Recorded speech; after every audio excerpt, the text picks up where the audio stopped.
All right, the conversation continues on tea or coffee this morning. We are asking, why is a woman to be blamed for late childbearing? We're discussing infertility in Nigeria and around the world, and we are not. So we're not going to be doing this alone, thankfully. You know, we have a gynecologist by the name Mary Amadu joining us for this conversation this morning. We have very, important questions to ask her. Kemi and I are apparently not on the same page. Funny enough, I believe we kind of are, but anyways, let's now throw that question to Mary. We have our guest on the phone. Hi, Mary. How are you doing? Hello, this good morning? Hello, good morning. Good morning. How are you? How are you doing? I'm doing great this morning, and you? Very well. Thank you for joining us. So the conversation this morning is on infertility, and we are trying to explore the reasons as to why women most times are being blamed for this, for infertility. What do you feel? What do you think?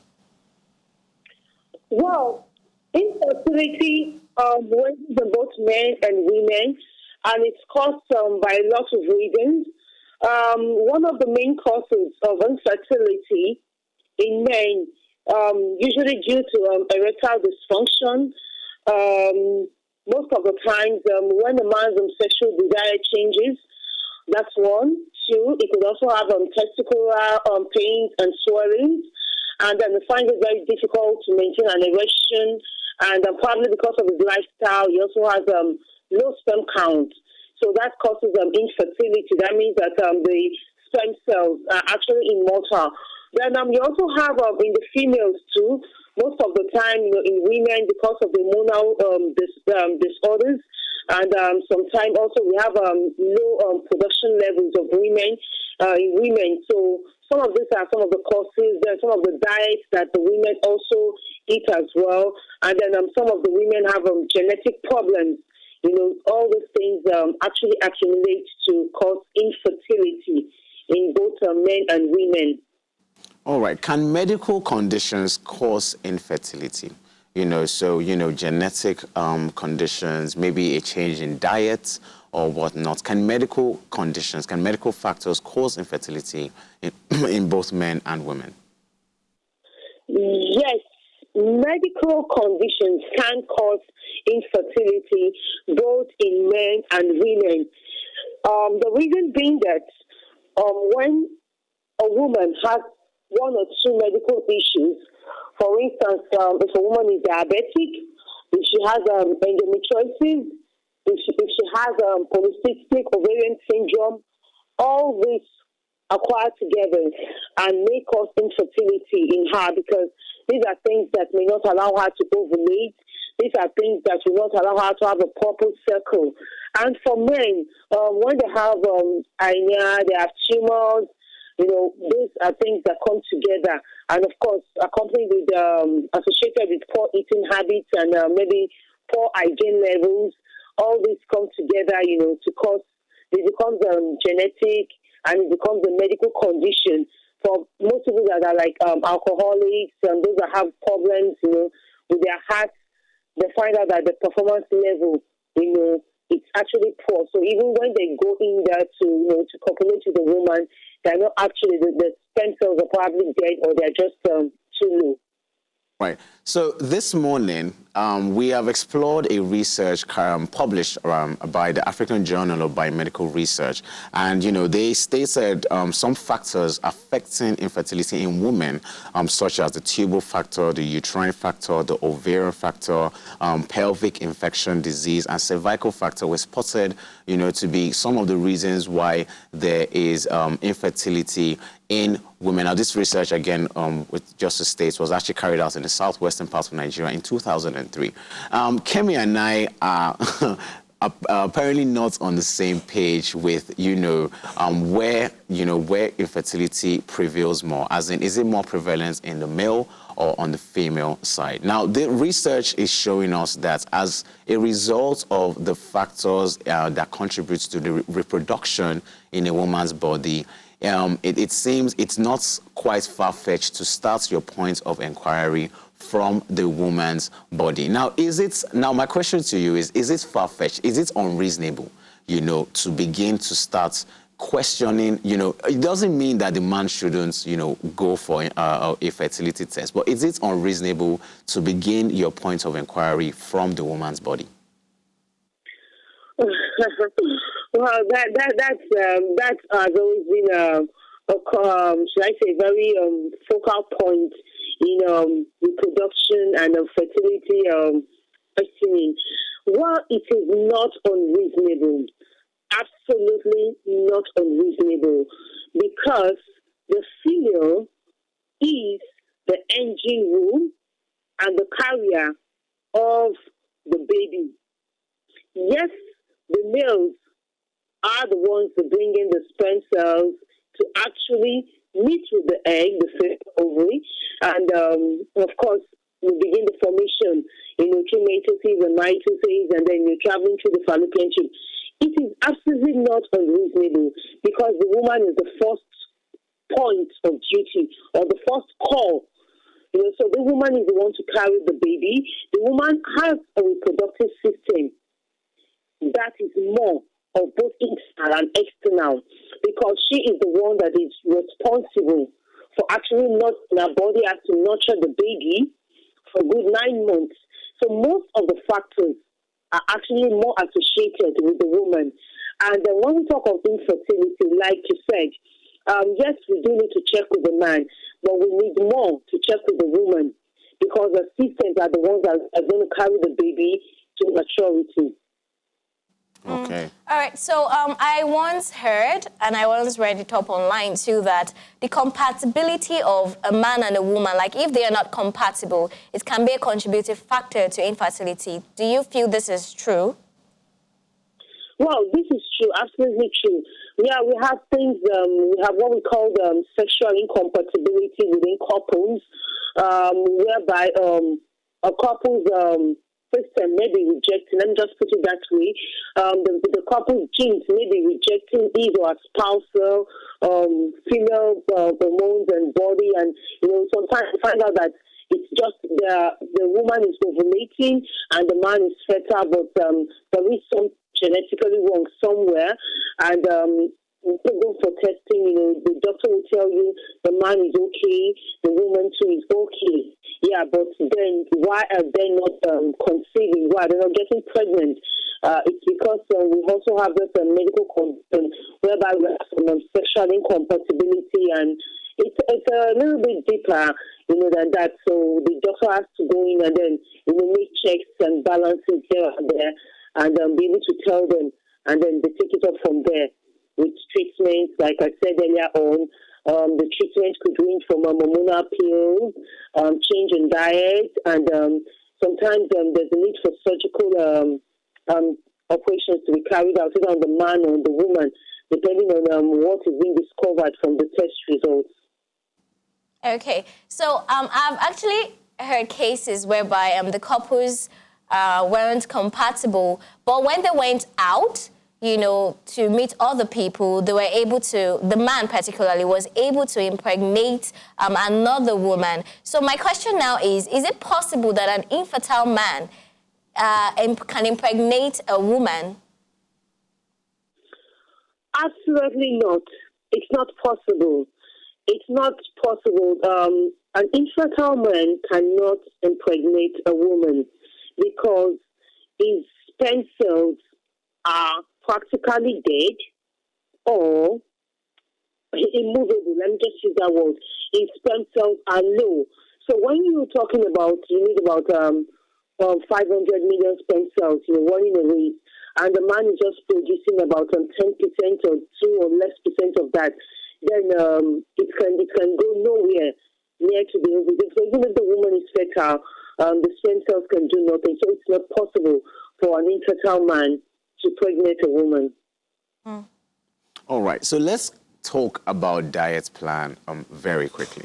All right, so there are particular foods that can, apparently cause infidelity, and there are particular food and supplements that can boost fertility. So let's talk about diet plan. What kind of food can cause infertility, and what kind of food can correct, fertility in a man or a woman's body? Okay, the kinds of food that can aid to infertility in both men and women. When you have the individual, either the man or the woman, eating most processed foods, basically all the foods are 100% processed. You have talking of things like high mercury fish. You talk of things like alcohol, taking in of alcohol substance, too much of nicotine, too much of fat. Most women will tell you that even when they come in, the doctor will tell you go and loosen up those fatty areas. So if they have too many fats, then you tell me the body will definitely be depleting in some of the hormones that it ought to do. Then you have soda. You have trans fats, a lot of trans fats, foods that are high in trans fats, foods that are low in dairy, foods that are low in dairy, and high glycemic index foods also cause it as well. You have to be going for things that are mainly canned, So these are foods that that actually aid infertility. Unpasteurized butter, cheese, oil, all those things also add up to poor dieting for both men and women. And for foods that are good, that help productivity, the reproductive system, both in men and women, you're talking about foods that are rich in cereals. You are talking of foods that have some certain levels of dairy. You are talking of foods such as you talk of the pap. You talk of just name all the grains that you can think of. Foods that are natural, more of natural foods, raw foods, cooked beans, good plantain, foods that are good in potassium, that are high in potassium, in magnesium. Talk of vegetables. Talk of fruits. Talk of high proteinous foods like the meat, the fish, and certain kinds of milk. These are the kinds of foods that aid fertility. You have yogurt. You have the Greek yogurt, excellent for women that are trying to get pregnant. Very good. And then you have all the spices and the seeds, things like ginger, turmeric, the saint leaf, the parsley leaf, the cumin, fenugreek, rosemary. Great number of them. So these are the kinds of foods that people that are trying to get pregnant or trying to boost their fertility levels should be taking. Do you feel that infertility is hereditary? Can it be hereditary? So please come again. Is infertility hereditary? Infertility, it's a 50-50 question. Infertility can be hereditary. It's not compulsory that it has to be hereditary. It has been shown in some women to be hereditary.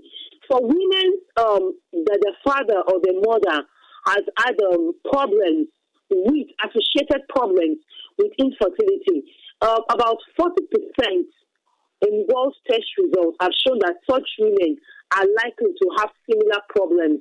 A woman that a mother has polycystic ovarian syndrome, for instance, is most likely to have such a situation that would actually lead to infertility. A woman that the mother has ovarian cysts of different kinds is most likely to have infertility problems.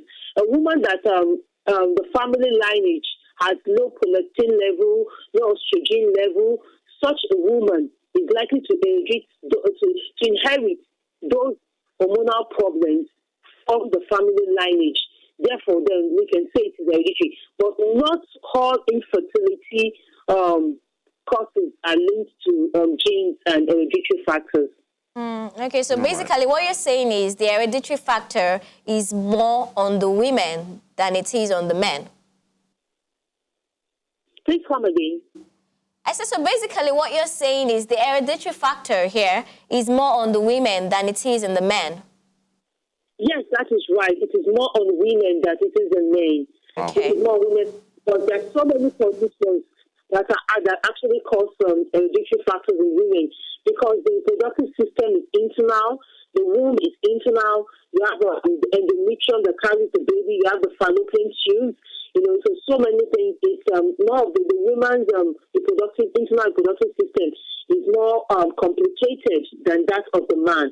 So when you're talking of the woman's having the factors, more of the factors, then you have to look at the endometrium walls, you have to look at the fallopian tube, you have to look at the ovaries, and all organs that make up the reproductive system of the woman. All right. So, Mary, let's end on let's end on this conversation on solutions. So, what's a couple that is going through infertility? What can they do? What sort of diet plan can they now begin to adhere to? What kind of solutions can they begin to look into to correct the infertility between themselves? Couples that are having infertility problems. The first step is for them to go for testing, both of them at the same time. The reason is because I would like to bring it down to the to the African factor here. Most of the time in the African setting, it's always believed that the woman has to be the cause of a problem. While that is 70% true, or not the truth in the whole, because we found out that even the men actually have 30 to 40%, which is still significant. So the first step to the solution should be the two of them should go for testing.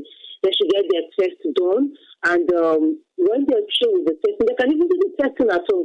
We have simple tests, just like the pregnancy test. They can have the urine test with the FSH testing stripe test. Once they have done that, and they're able to detect, the woman can go for an hormonal profile, the man can go for a sperm test. And once they have done that, they should start taking their drugs. The doctor will prescribe for them. The next step is to put them on drugs and medications. There are so many. The woman could be placed on clomide if she's found out that she's not ovulating. There's metformin, there's letrozole, there's moquetin. Those are some of the medications that they will be taking. The man will be placed on his own medications.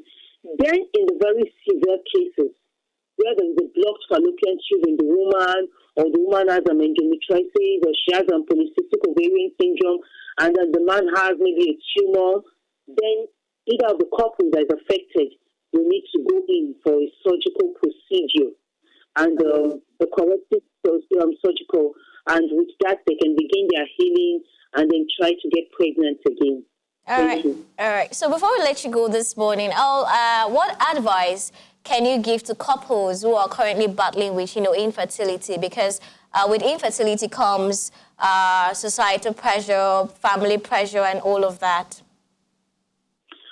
The medical advice that we usually give to couples that come in with, if most of the time when they traumatized and each person laying the blame to each other, the first advice is for them to take things easy. That's just the truth. It's not going to be easy, but when they're both together, when they're both united together as a couple, it makes it easy. Their emotions, their feelings, the heart, the pain need to be gone. They need to be able to work together, because being fertile is actually a joint work. The husband cannot do it without the wife, and the wife too cannot do it without the husband. If the two of them are both at distended angles, then they cannot be able to come together to actually solve their problems. And of course, the second advice for them is for them to seek, like we said before, seek medical aid, and of course, leave all things together and concentrate on themselves. That way, they'll be able to make a headway. Thank you. Thank you very much, Mary. Very insightful and educative conversation on infertility in Nigeria among men and women. We're very happy to have had you on this conversation this morning. Thank you very much for your time. Have yourself a lovely day. Yes. Take care. Have a lovely day too. Bye. All right, bye. All right, then. I think she was able to answer a lot of questions. Yeah. I think that she was able to clear up whatever misunderstanding. I've had. actually learned a lot, owing, for instance, with the diet plan that can actually affect a man's... Because for a woman. Yeah, also for a woman as well. Conversation. I like this conversation a lot because, first of all, misunderstanding has been cleared up. Yeah. So even for some of our audience who maybe misunderstood some things about this thing. This infertility. That has now been cleared up. Okay. You know, I like the fact that now, though, one thing I'm taking out from, you know, everything that she said as well is that 70% of women, that infertility happens 70% on the side of women, but it does not take away the fact that both of the couple should get tested, both of the couple should seek counseling, you know, and they need to understand that it is not a blame game. You know, it's not, oh, it's your fault or it's my fault. The reason why I feel like we shouldn't even give it any percentage, you know, yes, I mean, like, she has been able to clarify the fact that, okay, so it's not far-fetched that you start your inquiries from, you know, the side of the woman, but then again, I don't feel like giving it a percentage because it's different for so many people. Yeah. The reason as to why this person might not be able to give birth is different from, you know, so it's different. So giving it a percentage, I don't know really. Okay, all right. I think it's with the percentage thing, it just, you know, there is, the thing about biological facts is that these things have been tried and tested and there's data to back it up. But there are more things. Yes, there are more, you know, and that's why I'm saying that, you know, that's where we shouldn't be playing a blame game. The relevance of this conversation is the gender factor behind it because of the country we are in. There's a lot of tradition, you know, and culture outplaying, you know, with blaming women or whatever. I think we need to correct that mindset, you know. It's not a blame game. She even said that. Exactly. It's not a blame game. Exactly. And, you know, balance, they say, is very, very key. Exactly. Even, yes, she has been able to also establish the fact that you can also look into the woman first, but then again, you should not, because some people out there just assume that it's the woman and that's it. You know, we shouldn't do that. We should move past that because things are changing. Just as the woman's body is changing, the men's body too are changing. And like she said, there are biological factors, there are medical factors too. So, you know, we should try to balance it out and not make anyone feel like they're, you know, there's something wrong with them and something like that.